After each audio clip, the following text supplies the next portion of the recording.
Huwag na tayo maging bihag ng iisang upuan.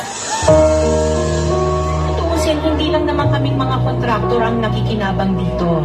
Marami din sa inyo, mga politiko, ang nagpapataba ng bulsa sa pangungurakot.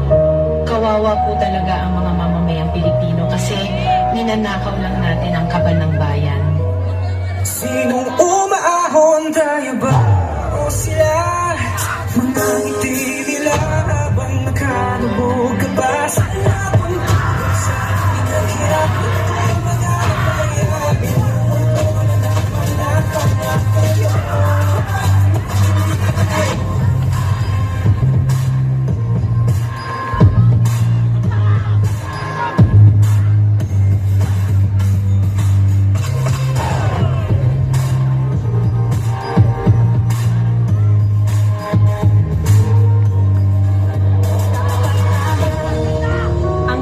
May hati-hati yan mula sa pinakamataas hanggang sa mga nasa gilid lang ng sistema.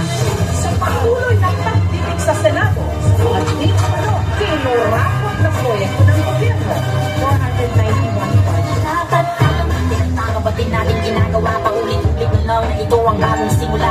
Simula ng simula, bakit walang natatapos at nasa pati lagi pupod ng salas ng sapatos. Ilang beses na ako, ilang beses na ako, pati natin subukan at tulungan at bumako, bumahagi sa bigang na matagal ng aming pasagpatayan.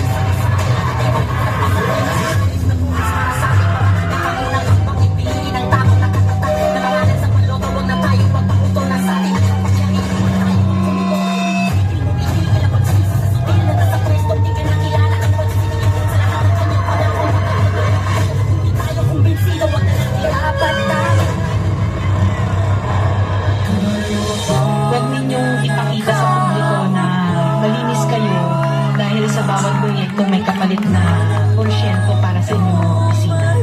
Tingnan ninyo rin ang mga pangalan na nakaupo ngayon at lalo na sa mismong mga nagpapalakad ng gobyerno.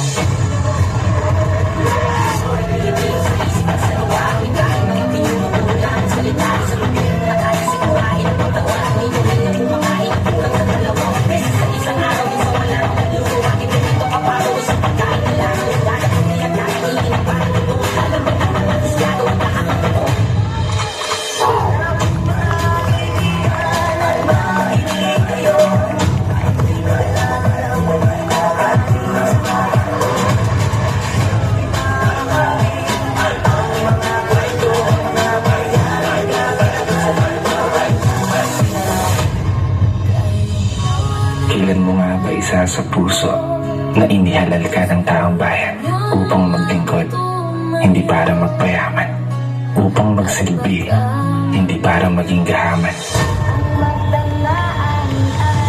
Nakakapagod ng maging mahirap.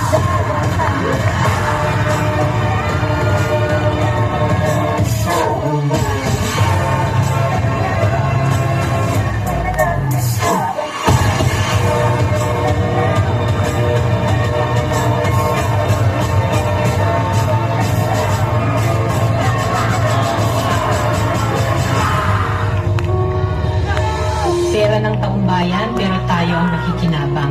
Hindi ba tayo nahiya? Ang mga mahihirap mas lalong naghihirap. Kaya tama na ang pangungurakot natin.